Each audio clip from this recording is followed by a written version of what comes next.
అదే కదా ఫ్రెండ్స్ అయిపోయింది.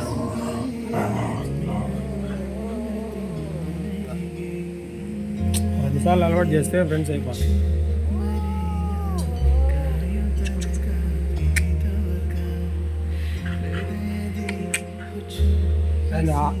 దాన్ని మజ్జిగ చేయమని ఫ్రెండ్స్లా చేయాలా. భయపడుతుంది ఇప్పటికి బాగా.